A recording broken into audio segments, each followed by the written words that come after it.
research would be. There's some sort of noise in the background. Prasid, I think it's you. Could you mute yourself? Prasid? Yeah, how to yeah. Yeah, thank you.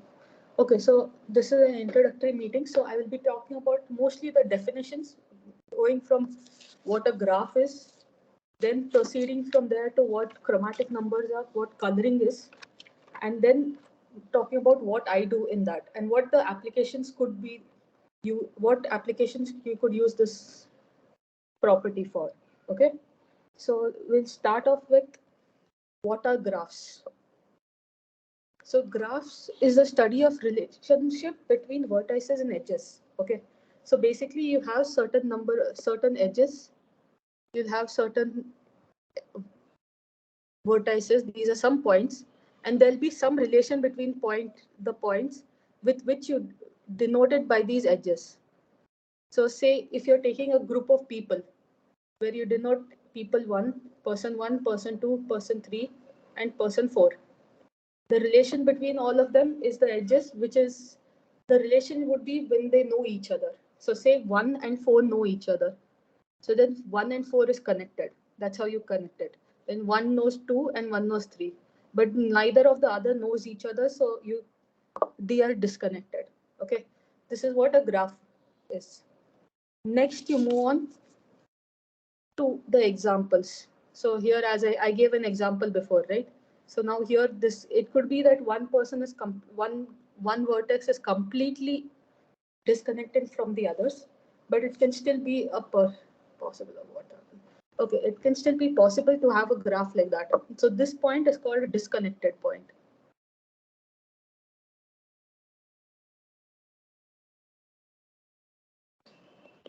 Okay, so you could have one graph that looks like this, or you have another graph that looks like this, and you have any sort of relation between points or any sort of relation between different quantities, you can denote them as graphs.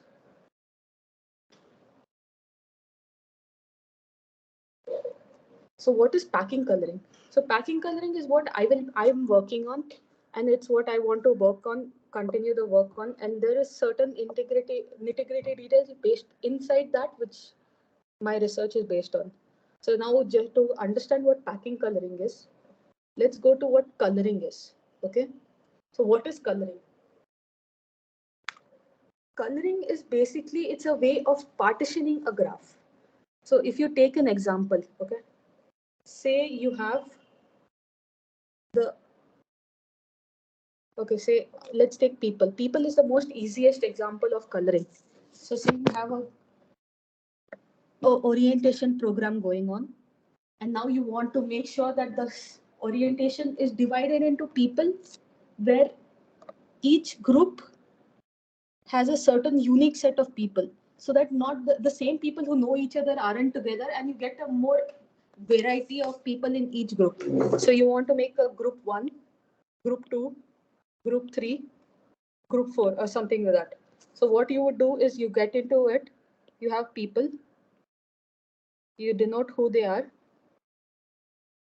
with the points, and now make the connections. Say if they know each other, you would join them.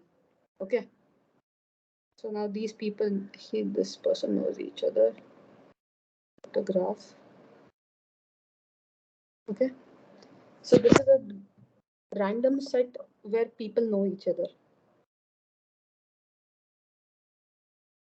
So if these people know each other, you don't want the people who know each other to be in the same group, but you would want someone who is not together to be in the same group.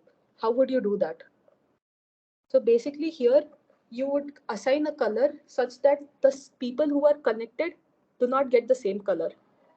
So say one vertex 1, 2, 3, 4, 5, 6, 7, and 8.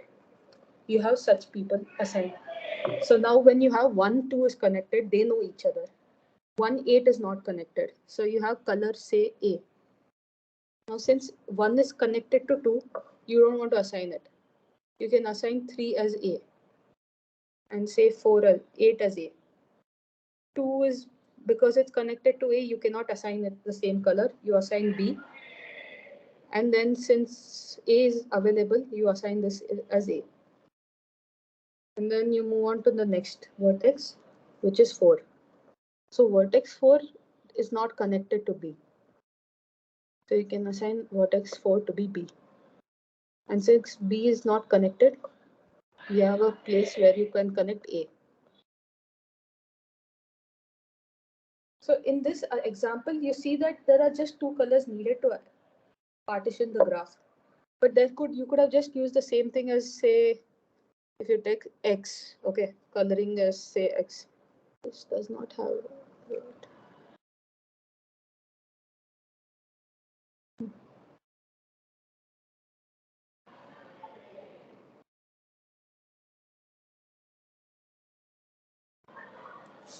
So now if you take the same graph and you connect it,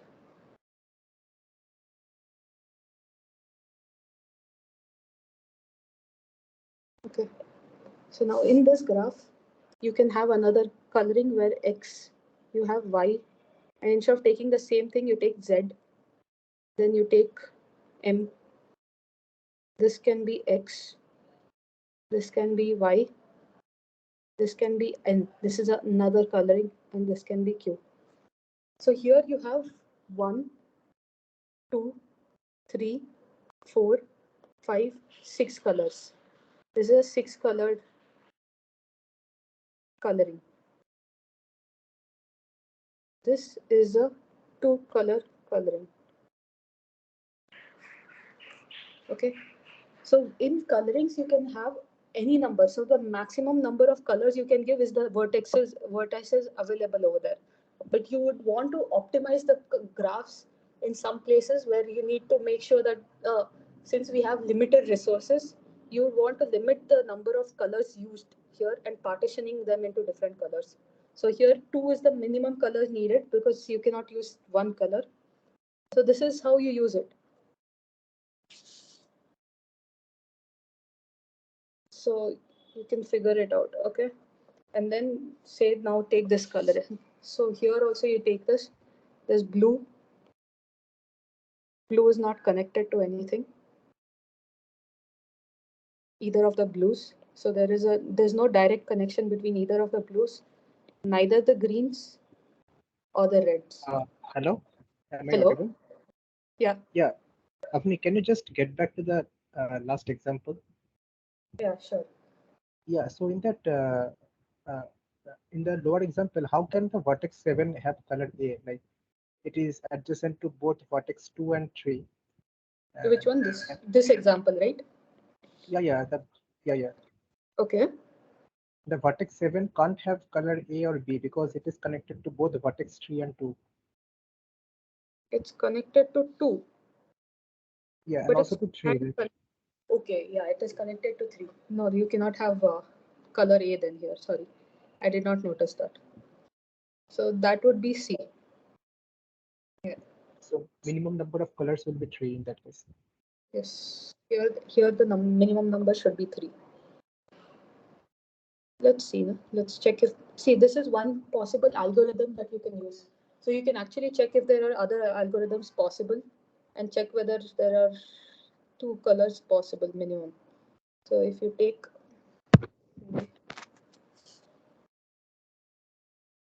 so we'll use the same graph. Okay.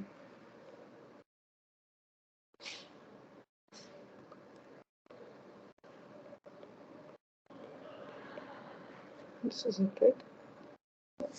So then you take color A. This cannot be B. And go for, say, since you want only 2 colors, this will be A. This cannot be A or B. Okay, so this is how you can prove that 3 colors are the minimum necessary colors. Because in theory, you need to prove stuff, right? So we have to prove that you have to have something that is specifically there. So you can't take all the possible, either you prove it by using trial and error, or you use it using a logic, irrefutable logic. So here you say that since the minimum degree is of this is 3, so then for this you need at least 3 different colors for which it's not the same color. So this has to be a different color. This you can keep as B, but you cannot have 2 of them with the same color. So this can be used as a proof. But so then you've, okay, this can be used as a proof. Did you guys get it till here? Yeah. Okay, so my explanation might not be as refined because I haven't been doing much of the basics recently. So I would like to know from your perspective, since some things that might seem obvious to me might not seem obvious to someone who's not from the same background. So I actually would prefer interactions, okay? So then this is another case. So I'm taking this is called a bipartite graph. We will not go into the details of the definitions of bipartite. So basically here you have 2 graphs of which the degree of each vertex is 3. So you have 3 edges that are coming out of each vertex. So here you can see that none of these are connected, and you can make a partition down the middle. So the one side you have all same color, and the other side you can have another color. This is pretty straightforward, where you don't have to worry about how the coloring is. There's not much to check out. But you can at the same time use, as I told you it in this example, you can have a 6 coloring, or you can have a 4 coloring here. It doesn't really have to matter that you have to have the minimum number, but the minimum number is called the chromatic number of a graph. So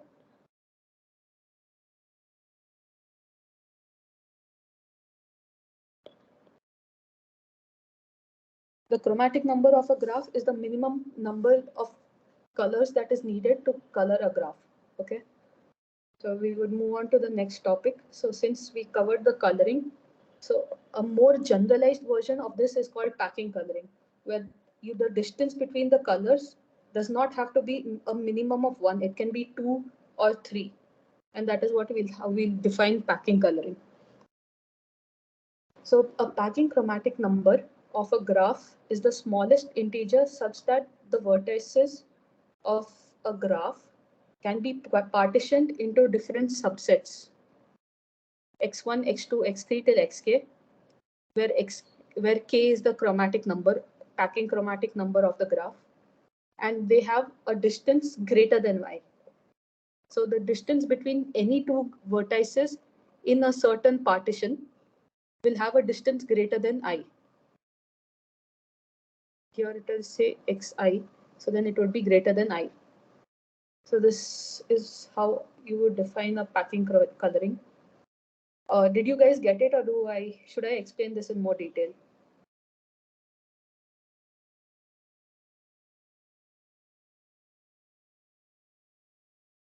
The chromatic number is the minimum number of colors needed, right? Yeah.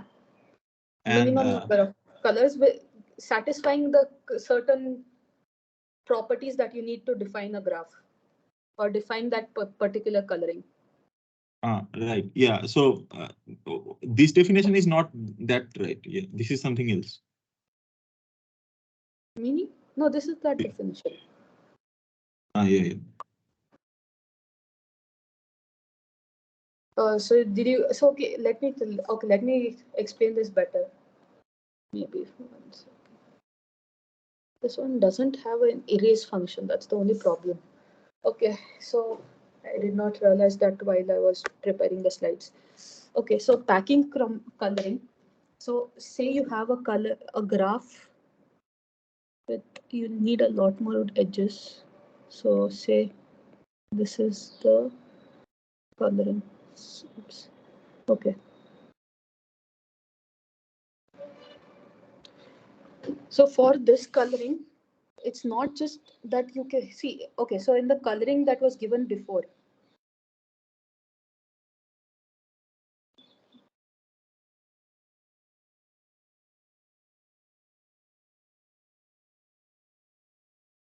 Okay, so in the coloring given before, the distance between each of the vertex of the same color is greater than or equal to 2.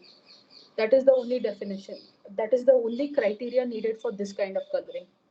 So if you want a bigger color, if you want a packing coloring, the same distance, instead of it being 2, it can be any random number. So if you say take the color 1 here, so then the next color should be at a distance of at least 2. So at least 2 would be here, 1. But if you want a distance of, say, the next color, if you take it as 2, because this cannot be 1. So if you take it as 2, this cannot be 2, because then the distance between this would be same as 2. So this has to be greater than or equal to 3. So this is not possible. So then you move on to next 1, 2, 3. So do you think you can color this as 2?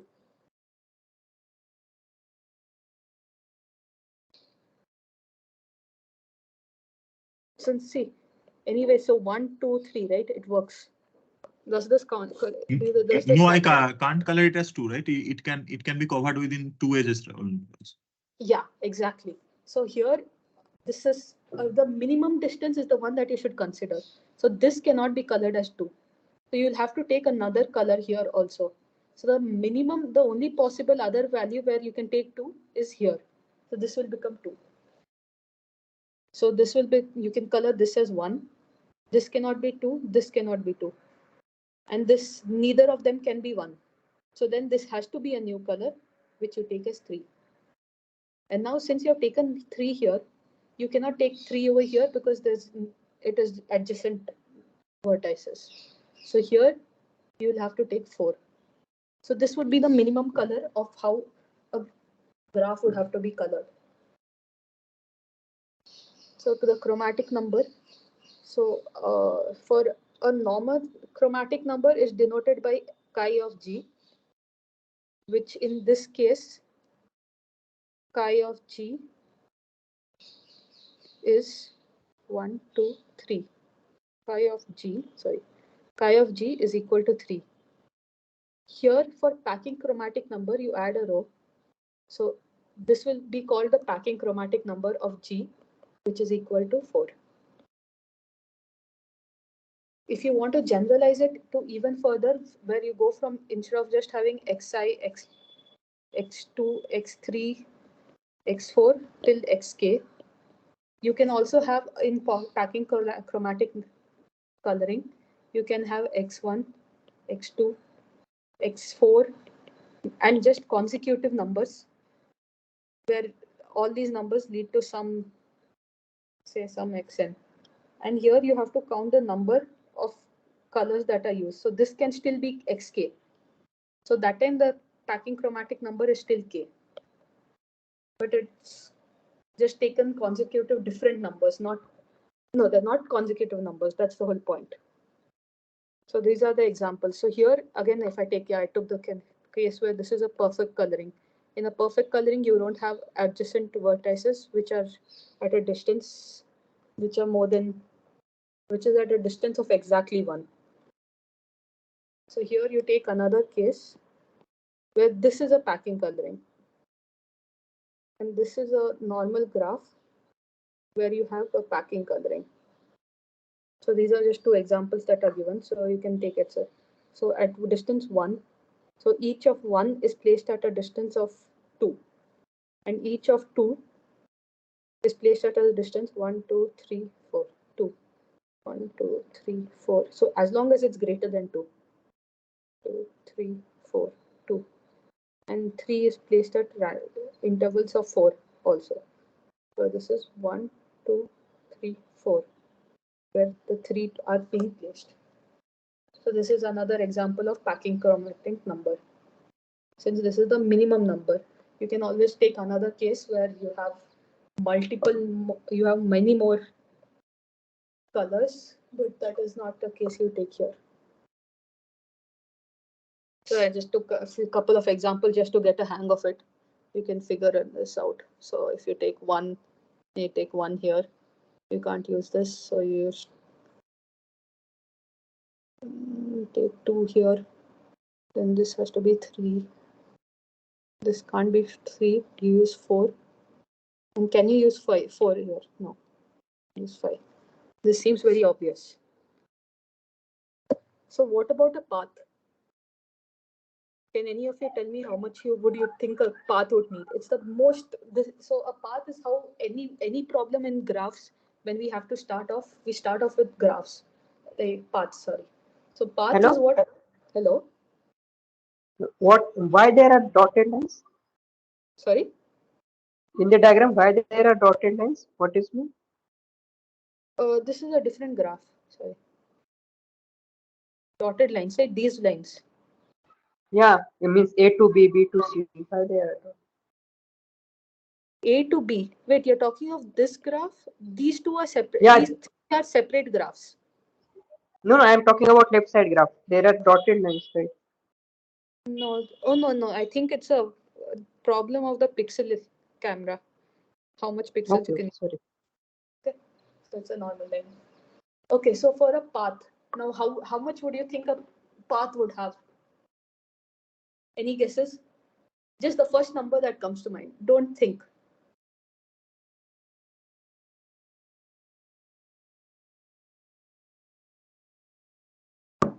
Okay, Is that's the path auto. a line between uh, Yeah, the vertices having same color, right? vertices will have. I mean, what do you mean by path? Is it the line between two vertices having same color? Oh no, okay. Sorry, path is this graph is called a path. So the graph that I've drawn here. Okay. So this one. So just give a number. What you think a graph, what a path should have.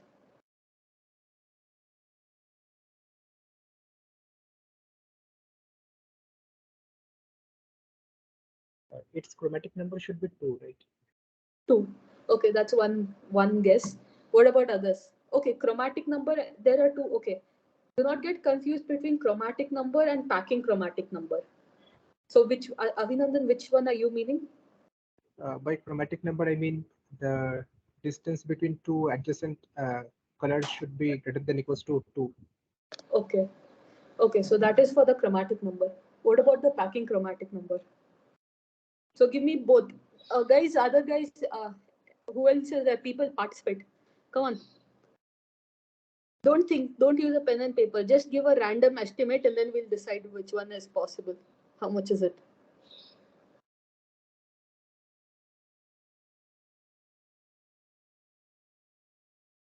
For packing chromatic number, distance can be any random number larger than 2, right? Yeah, so yeah, no, it should be see, if you label one as you label the graphs as 1, 2, 3, 4, then you would have one. The distance between them should be 2, 3, 4, 5 consecutively. Okay. No, see, guys, people, I don't want thinking. I just want some approximate answer first. Then we can think about it. That's how you, in research also, you just have an intuitive guess, right, of how much it. Yeah. So I guess if there is some kind of this like a straight line type of thing, and then I guess if we have a packing chromatic number, then there should be total of n into n plus 1 by 2 vertex. N into n plus 2. N plus 1 by 2, yeah. No, n into n plus 1 by 2. Yeah, I guess if there are total n vertices in such a straight line kind of thing, then I mean if we need n packing chromatic number, then there should be n into n plus 1 by 2 vertices. Okay, so this is packing chromatic number, right? Yeah. Okay, Avinandan. Okay, what about so and the chromatic number we've got, one number is 2. So any other guesses? Come on. I mean, how many people are there? Chromatic number should be also 2. Chromatic, wait, so someone said packing chromatic number should also be 2. Okay. Okay, so there are like how many? 9, more than 9 people. So come on, give some answers. What do you think? I'm sorry, but can you please again tell the definition of packing chromatic number? I think I'm confused. Okay, so let me explain it without that graph. I think I'm sorry, let me just 1 second. I will make sure I have an extra sheet here so that I will have some room for adjustment and making some changes and keeping some rough pages. Okay, so basically now say take a graph G, which has say vertices V and edges E. Okay, so now a eye coloring is when for every UV belonging to edge E, distance between U and V is strictly greater than I. Okay. So then now we partition X, V such that you get X1, X2, X3 till Xk, where you have Xi is a eye coloring. This is the most basic formal definition that is available for a packing chromatic number. So what this implies is that if you have a graph and you have say certain connections made, so these are the edges. So now what this says is that if you have say, so now who has the square? So you get that one can be at this distance, right? Yes. Who has that? Yeah, okay. So then can one be here? Yes. So now if you take say 2 now 2 is here and I take 2 over here. Does this count? No. No, it's not possible. So this is because minimum distance is 2 there. I mean, you need a greater distance, strictly greater than 2. Correct. yeah. Amazing. Excellent. So you can't take 2 here. You cannot take 2 on the remaining 2 graphs. You have the same problem here, which is why you take 3 here. And I say I'll take 3 here. Works? No. No. No. No, it So should be this will 3 also- and 4. Exactly. So this should be 4. So this is what okay, maybe this is a small graph. So if you take a bigger graph, say 1, 2, let's take a binary graph. Binary graphs are the most easiest to imagine. Then you have a lot more connections you can make here. So now take this as 1. What can this be? What are the possibilities for these two vertices? 2. 2. Can this also be 2? Can this No. be 2? It should No. be This 3. will be 3. This will be 3. So which is the lowest number that you can give to this one now? What are the suggestions? Would you give 1 or would you want to go for a higher number? 1. 1. So 1. 4. So then basically all these can be given as 1. So next we cannot give 2 because it's at distance 2. So which is the next number that you would give here? 3. 3. Does 3 work? Yes. Does 3 work here? No. So here, what do you give? 4. What about here? 3. 3 1. 3. 3 works? Yes, 3 works. So then what works here?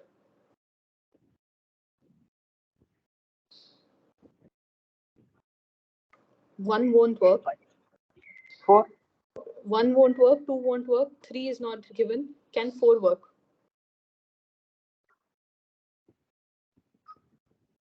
No. 1, 2, 3, 4. No. So then you'll have to give 5. So then here, if you go for the next one, what can you give here?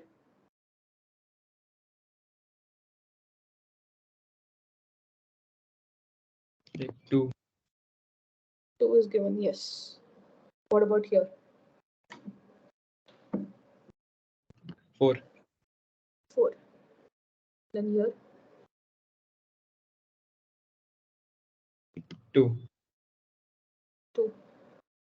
Here it should be, because 4 doesn't happen. It's the same pattern you can see, and you see it's 5. So if you go for the next level, what would you do with the next level? Get a little messy when it becomes big, but let's try. Okay, so the next level, the amazing part about graphs, binary trees, is that each alternating level can be given 1 without thinking. You can just give 1 because every alternate level is placed at a distance of minimum 2, and every leaf, every child in every alternate level is at a distance 2. So basically alternate levels at 1. So that is kind of a no-brainer. And next you can consider these are 2, 3. And on the alternate side of 3, you use 2 and the next number alternatively. That's what the pattern we're finding out. And for 2, the alternate side, you're finding it as you're using it as 3 here. So basically you try that now. So now think of this. What would you assign here for these? So what would you assign here?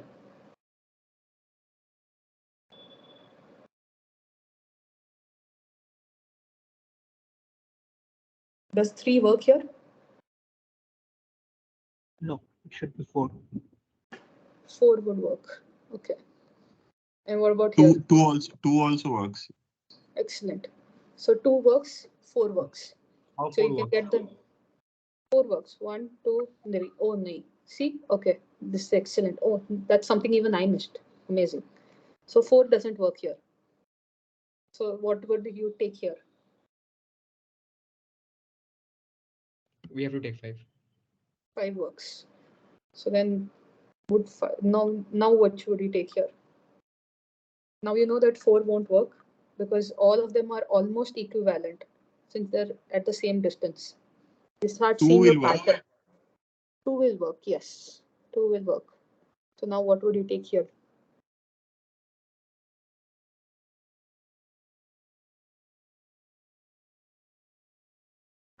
One doesn't work, 2 doesn't work, 3 can't work, 4 can't work. Does 5 work? No, 5 doesn't work. 5 doesn't work. So then you have to take a new 6. number, which would be 6. So then can you tell an approximate what would be? Here what would work?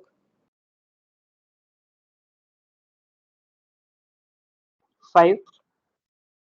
5 5. works. 1, 2, 3, 4, 5, 6. Yes, 5 works. Amazing. Okay. And what about here?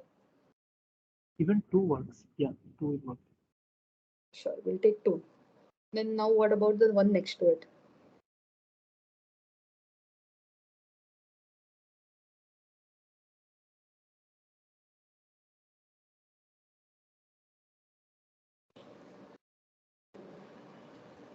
Three. 3 works. Yes. Amazing. 3 works. So what would be here? 2. So let's cover this side and then I'll tell you something interesting. So now what is over here next to this?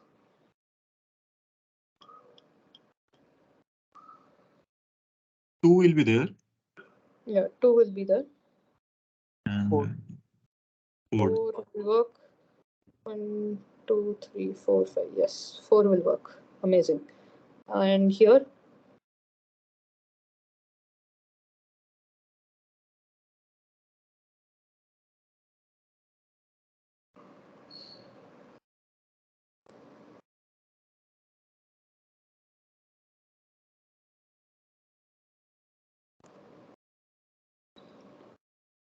So what would work here? Would say 1 work here? No. 6 will be there. 2 and 6. 2 and 6. Okay, great. Now what about these 4, last 4? This half. What about these? So now take this vertex. Okay, so now just pause. Are you noticing a pattern here in this half? if you subtract the first number by 1, or If you subtract the, go on. See, the whole point is that we're trying to figure out or get an intuition for what's going on, so that when I explain the actual stuff and once it becomes more rigorous, you will be able to understand that part. Because this is not your topic. Even I wouldn't understand if it wasn't my topic. The whole point is to keep guessing and making mistakes. Doesn't matter. So you were saying? like extrapolating from the previous step, if 3 4 Yeah. 3 5 and 2 4 2 5, Hmm. all the threes become 2. Yeah, And 4. all these.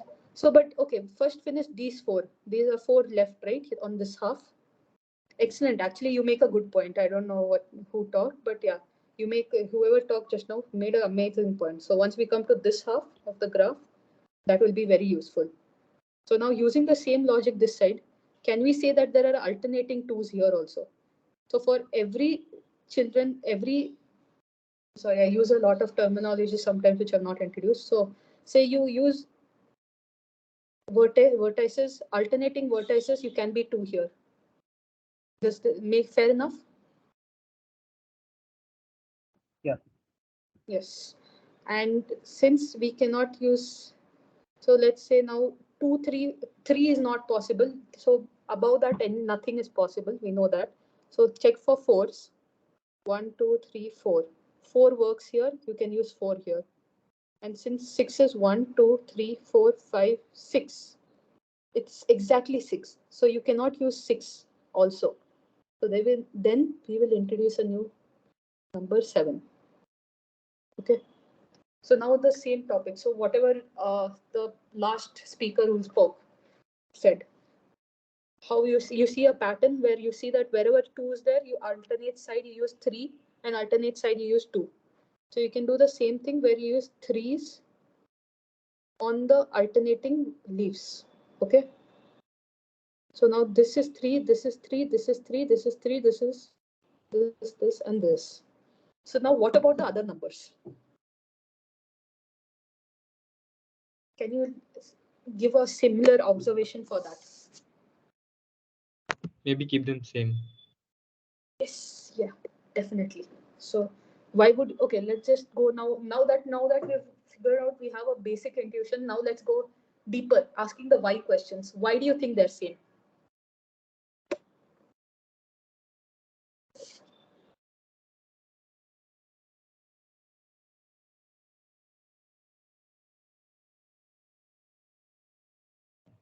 Because going back to the 3 4 3 5 line, Hmm. it's kind of the binary tree is necessitates to be a power of 2. So we it differs by power of 2. So now that you can safely use 5 6 and all the same numbers, because Hmm. Go on. for that half there is no possibility there that a 5 will come there or something like that. Yes, exactly. Not come. Yeah, So it's like, I get your point. So it's so that line, you have to cross that whole symmetrical line, and uh, it gives enough space for using the same numbers, sort of. exactly. So basically here, so whatever he said, I'm just repeating that. Amazingly put.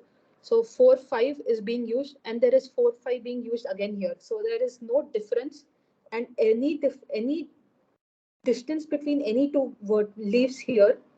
Sorry, any two vertices on this level, and any two alternate vertices on the same level will have the same distance on the other side of the graph. So you can still use the same numbers and say that it's 5. Then since it's 5 2 6 2, so 5 3 6 3, 5 3 4 3 6 3, and 7 3. I'm not writing it here because it's become very crowded and it's not noticeable. So I'm just writing it aside. So this is something that can make sense. So, and if you go now, so now basically we have a certain number of things where you have to keep expanding to find a trial and error method and to find out what the chromatic number would be. But now imagine that is a very, very tedious way, because we came till here and we've already kind of getting to the numbers itself are looks very messy. So what we start doing is we start understanding what we can do such that we explain it with a proof and try to understand how to reduce the number of steps in which we find an algorithm for it. So here I would say I'll get to this little more in detail later on, but I can give a teaser for how we figure out how it is. So now starting, instead of taking 2 here, so just take this part of the graph. So start from this side and say that this is 7. So now this is 7. If this was 7, how does this work? Till where do you have to go to repeat the numbers? And then take for each case. So now for 4, do you need new numbers? Do you need new numbers for 5? Do you need new numbers for 6? And do you need new numbers for 7? Turns out after 7, the chromatic number remains the same. So the chromatic number of a binary tree is less than or equal to 7. And why do I use this inequality sign? Anyone knows?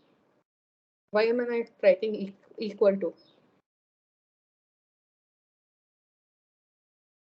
Guesses again. We don't know. This is a new topic for you guys. I won't be able to explain your topics. I would want guesses for why you want a equal to. Like you can always use more colors. So More colors, or okay, so this is a chromatic number, right? So basically we are trying, that's a good guess, but yeah, okay. So what we look at is in once you come into algorithms, having the chromatic number of a graph until you can prove that this is the minimum number of, so basically you either use a trial and error method or you use a proof method to prove that this is the number that is equal to the number that is necessary. So you can have like, so we took a graph here, right? Where was the graph? Okay, I'm finding it for coloring. So here the chromatic number is 2, but the number if we had used this algorithm, we have 4 colors. But then you know that the chromatic number is less than or equal to 2, less than or equal to 4, because it's equal to 2. And for finding whether or not it, okay, if we assume that it's 4, without any proof, you can always find someone who later on show a instance where this is 2. This is just one algorithm which gives this as an explanation, but you go even further and you say that this is true.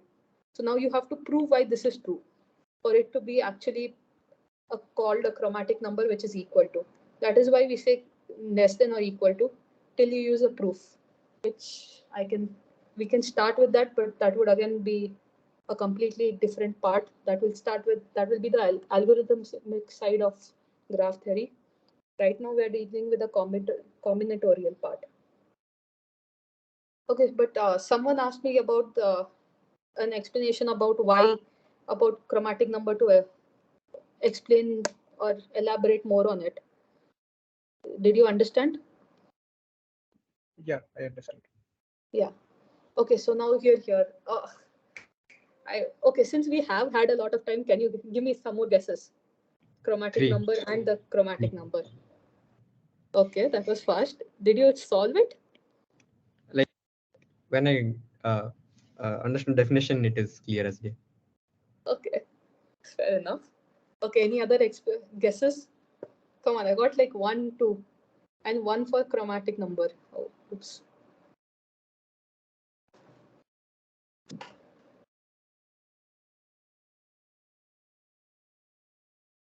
Yeah, the packing chromatic number will be 3. Okay. We have another person in the same thing. Anyone else?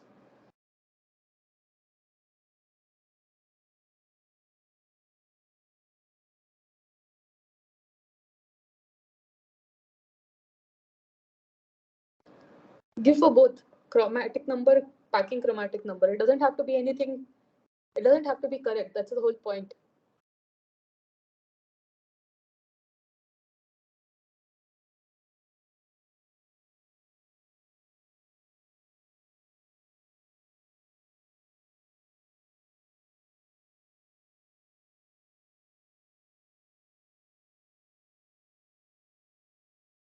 3 and 4. 3 for chromatic number.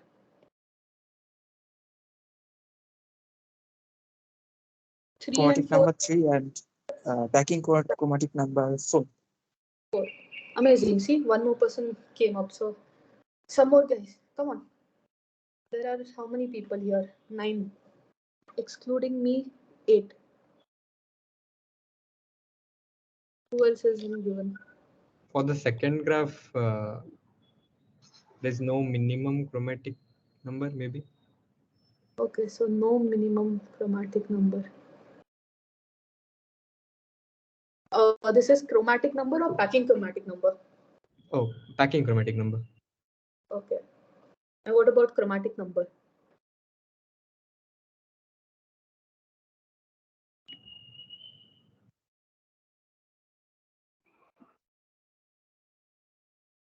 Two. 2. Okay.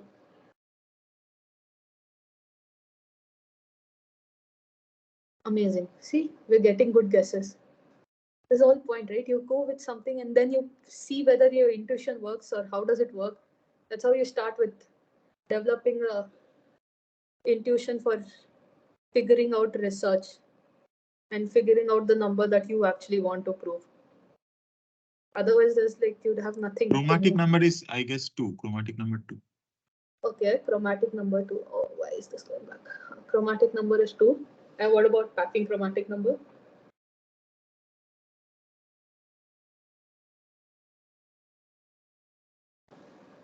That is 3. Okay. Oh, it is one more. Okay.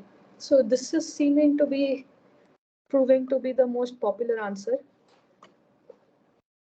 Amazing. So you guys are actually thinking, like responding. I like this. This is much better than having a actual seminar unless you're giving a thesis or something.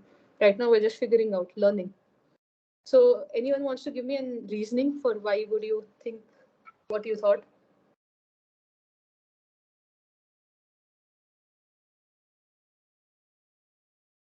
Come on. Like I can see a triangle in the graph, and triangle should be like Wait, should, which graph? Which graph is the left one. left one? Okay, first one. So now here what happened? 1, 2, 4. These should be of 3 different colors. This should be just 3 colors. Yes, and Okay. like at least 3 colors we have to use. Okay. At least 3. Why is that at least 3 there? Interesting idea. Because there is a triangle, right? Huh. It's a square. And we It's a square. cannot color the adjacent things with the same color. Okay. So it's a square. It's not a triangle, by the way. No, there are 2 triangles, right? Also, Oh, okay. quadrant. Talking about these triangles. Amazing. Okay. Interesting thought. Go on. So because there are there are triangles, so these cannot be the same color. Excellent choice. Excellent reasoning. Okay, so this has to be 2. This is a good proof. See, this is exactly what a proof would need. Okay, go ahead. What is this?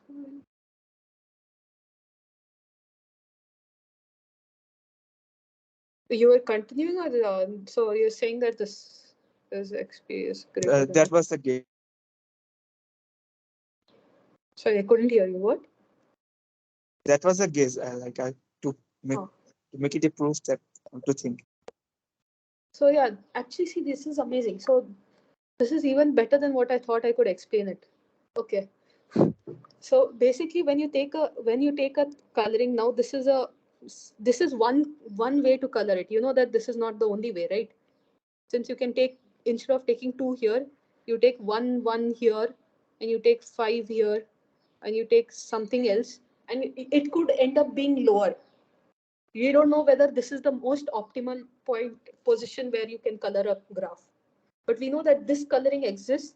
So this is the maximum colors. Its maximum is 5. So here you can try and check out that whether it is 4 is necessary or whether 3 is necessary. And then you can go on ahead.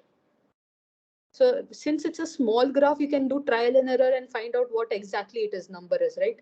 So that time I would say that based on trial and error, I would say I would give the number to be 5.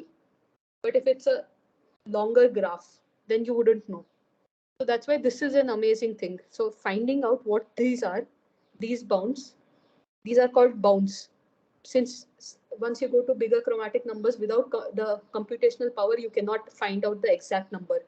So this is an excellent, amazing choice, excellent result for this, for starting off.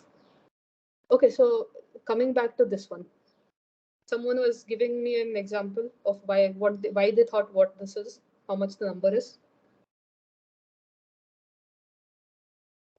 Like chromatic number will be 2 because we have at least 2, and 1 2 1 2 1 2. 1 2 1 2 1 2 1 2. Okay, fair enough. And then packing chromatic number will be 3 because we can repeat the sequence 1 2 1 3 forever. 2 1 3. Exactly. Okay, yeah. So this is an amazing example. So here you can use this to show that these two, this is a pack coloring. This is chi of G, and this is chi P, chi rho of G. This is packing chromatic number, and this is 2. This is 3. This is 2, and with some proofs we show that it is tight. So chi of G less than or equal to 2 is less than or equal to 2. And these, in algorithmic sense, we call this the lower bound and upper bound. And when they are equal, then we say that it is a tight bound and very robust. So we have to prove that. But here you can say that so for the 1 2 case, what proof can you give? What is the logic you would say that you cannot have less than 2?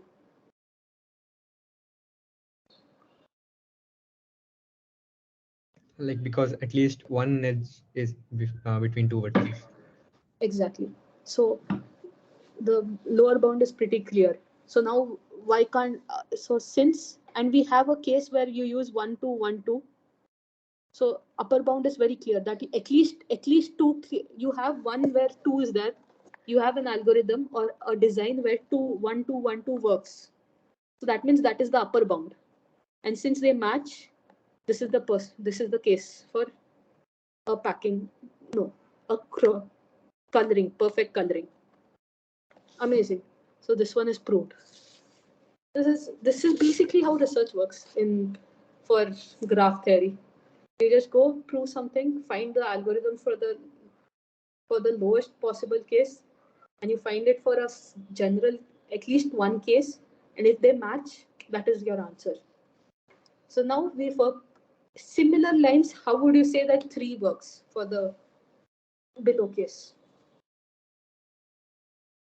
We can start from the left and see the most optimal coloring, and we can arrive at a contradiction that if I have just 2 colors, then I can't perform a packing coloring. Okay, so let's take a 2 case.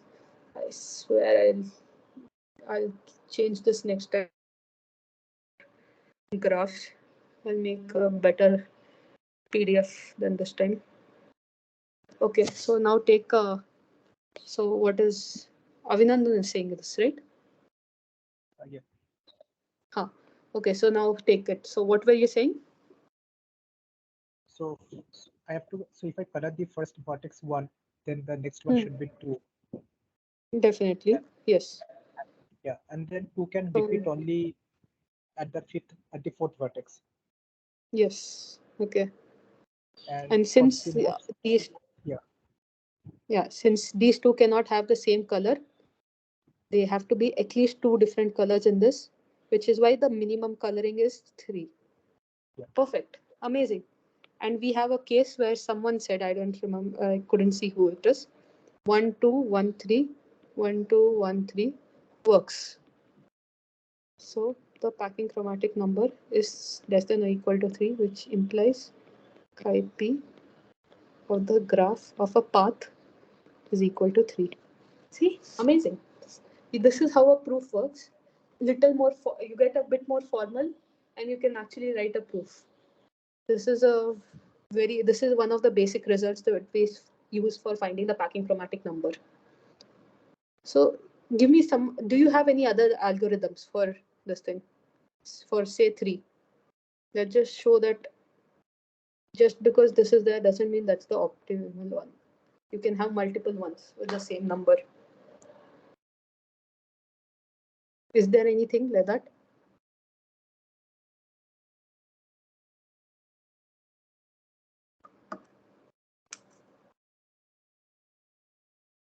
Okay, for this you can use a pen and paper. And 1 minute after that, again, it will just get the break will get too long.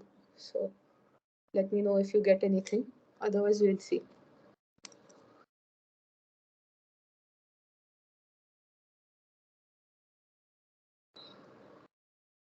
You're asking for a non-repeating.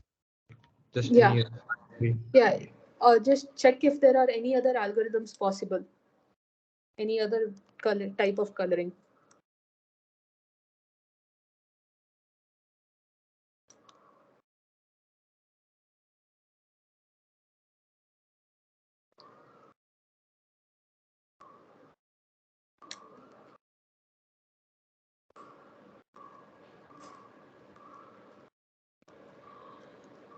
Yeah, one thing we can do is we can name the first one as 1 and the second one as 2. And then the third one can be 1, but the fourth one can't be 2. So the fifth one will be 2 again. And then the fourth one is 3. Now then 1, 2, 3. And then in this pattern we can actually 1, 2, 3, 1, 2, 3. Okay, so basically 1. Okay, so now again there will be 1. And the 1, 2, eighth one will be 2. Okay. And fourth one, ninth one will be 3. And then we should introduce again another color in 7. Okay. And like that. Okay, yeah, this also works. See, this is another algorithm, but I was asking for 3, whether you can do it in 1, 2, 3 colors, whether you can use a different coloring than the one design that we have already found out. So is the only one that is possible is 1, 2, 1, 3, 1, 2, 1, 3? There's one other possible, but after we get 1, 2, 1, 3, it demands to be again 1, 2, 1, 3. There is one like 1, 2, 3, 1, 2, 1, 3, 1, 2, 1, 3. So first 3 are 1, 2, 3, and then it reverts back to 1, 2, 1, 3. 1, 2, 3, 1, 2, 1, 3. Yeah, this also works. Yeah, see. Okay, so yeah, great. No. After 1, 2, 3, all other are 1, 2, 1, 3, 1, 2, 1, 3, 1, 2, 1, 3. But then that again becomes just 1, 2, 1, 3, no? But this doesn't work. As you can see, because 3, 1, 2, 3 doesn't work. Okay, yeah, fair enough. Wait, 1, 2, 3, 1, 2, 1, 2, 3. Okay, yeah, fair enough. So 1, 2, 3, then 1, 2, 1, 2, 1, 2, 1, 3, 1, 2, 1, 3. So yeah, you see that this is another keep calling it algorithm. So this is another graph that you can use, design or say sequence that you can use to color this, and you can find multiple sequences, but you just know that this is so the one. So here all of them are the same thing. So the most optimal one, you can have multiple ones. It doesn't matter.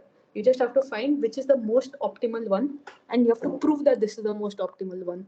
And if the lower bound and the upper bound match, you can say that this algorithm is optimal. That's how graph theory works. Sorry, how packing coloring in graph theory works, but you can use graph theory for that also. So let me tell you one use where this works. Why is this here? Okay, this got confused. Okay, so one use of packing chromatic number, packing coloring, you can use it in broadcast networks. Okay. Broadcast networks. So in the starting, before this was even a topic, before this even came into fruition, scientists figured out that there are frequency signals that when they are kept at a certain, if they are kept at a less than a certain distance, they interfere with each other, and you cannot use them, you cannot use the same frequency for two different audio places, for two different speakers. Say if you're using a FM radio in Mumbai and you're using it in Delhi and you're using it in Pune. So now Delhi, Mumbai is far, Mumbai, Pune is pretty close by. So now say that Mumbai, Pune, you use the same frequencies. So if you use the same frequency, the channels, when you choose the channel, say 98.5 in Pune, it doesn't know whether to pick up the signal from the tower in Mumbai or in Pune.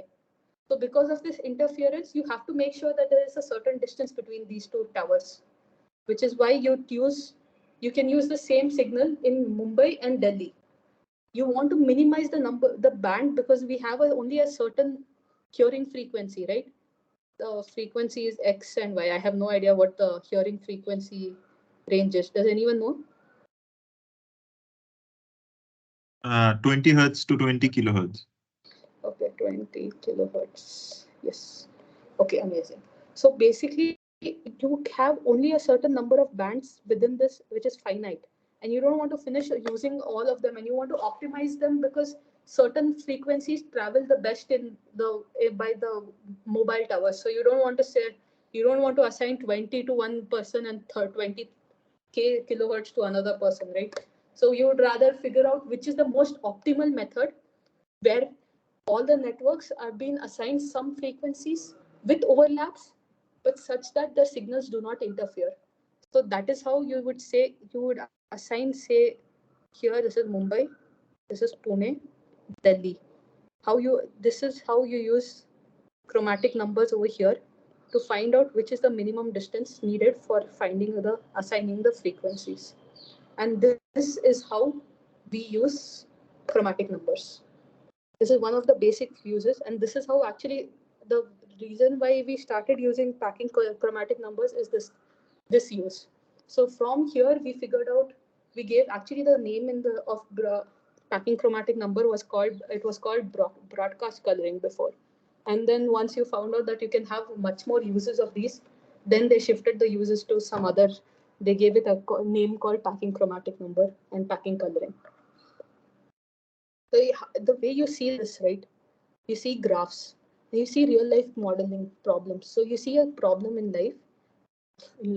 okay, not in life, but you see a problem that needs to be solved, and then you assign it you create a math model of this. So you have a problem, you assign a math model,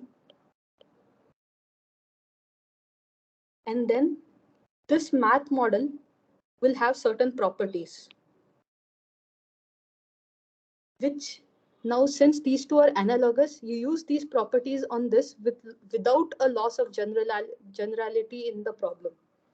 And that is why when we start with in abstract research, we find out the properties of certain things, and we find out some uses which might seem useless at a point, but then later you use that in the problems that are given, and then you find out some new tools which can be later on used when you have to model a problem and find out the abstraction for that.